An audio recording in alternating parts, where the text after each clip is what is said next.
ഈ ഒരു video Indian ഫുട്ബോളുമായിട്ട് ബന്ധപ്പെട്ടിരിക്കുന്ന അപ്ഡേറ്റും ഉണ്ട്, അതുപോലെ തന്നെ കേരള ബ്ലാസ്റ്റേഴ്സുമായിട്ട് ബന്ധപ്പെട്ടിരിക്കുന്ന അപ്ഡേറ്റും ഉണ്ട്.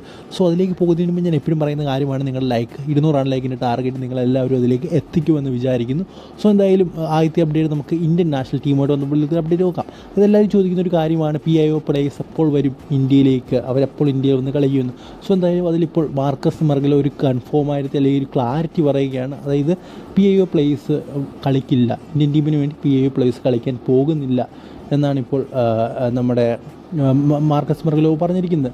അദ്ദേഹം ഇങ്ങനെ പറയാനുള്ള മെയിനായിട്ടുള്ള കാരണം എന്ന് പറയുന്നത്, അതായത് നമ്മുടെ സ്പോർട്സ് മിനിസ്ട്രിയും അതുപോലെ തന്നെ സെൻട്രൽ ഗവൺമെൻറ് എല്ലാവരും ചേർന്നിരിക്കുന്ന ഒരു ഡിസിഷൻ എന്ന് പറയുന്നത്, അതായത് ഇന്ത്യൻ സിറ്റിസൺഷിപ്പ് ഉള്ളവർ മാത്രം ഇന്ത്യക്ക് വേണ്ടി കളിച്ചാൽ മതി, അല്ലാത്തവർ ഇന്ത്യക്ക് വേണ്ടി കളിക്കണ്ട എന്നാണ് അവരുടെ തീരുമാനം എന്ന് തന്നെയാണ്. അതിലൊരു മാറ്റവും വന്നിട്ടില്ല, ഇനിയൊരു മാറ്റവും ഉണ്ടാകാൻ പോകുന്നില്ല എന്നാണ് നമ്മുടെ മാർക്കസ് മർഗലോ പറഞ്ഞിരിക്കുന്നത്. സോ അദ്ദേഹം പറയുന്ന മിക്കവാറും കാര്യങ്ങളൊക്കെ ശരിയായിരിക്കാം.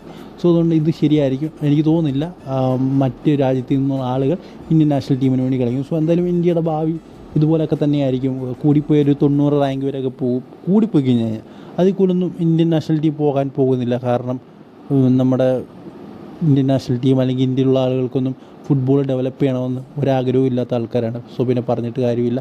സോ എന്തായാലും ഇനി നമുക്ക് അടുത്ത അപ്ഡേറ്റ് എന്താണെന്ന് നോക്കാം. അടുത്ത അപ്ഡേറ്റ് എന്ന് പറയുന്നത് കേരള ബ്ലാസ്റ്റേഴ്സുമായിട്ട് ബന്ധപ്പെട്ടിരിക്കുന്ന അപ്ഡേറ്റാണ്. ഒരു സീസണിൽ കേരള ബ്ലാസ്റ്റേഴ്സിന് വേണ്ടി ഏറ്റവും കൂടുതൽ ഗോൾ കോൺട്രിബ്യൂഷൻ നടത്തിയ താരങ്ങൾ ആരൊക്കെയാണെന്ന് നോക്കി ഞാൻ 2 പേര് ഒരുമിച്ചുണ്ട്. 11 ഗോളും ഒരു അസിസ്റ്റുമായിട്ട്, അതായത് 12 ഗോൾ കോൺട്രിബ്യൂഷനായിട്ട് ഈസ് സിമിനസും അതുപോലെ തന്നെ നോവാ സുദയുമാണ് ഒന്നാം സ്ഥാനത്തിരിക്കുന്നത്.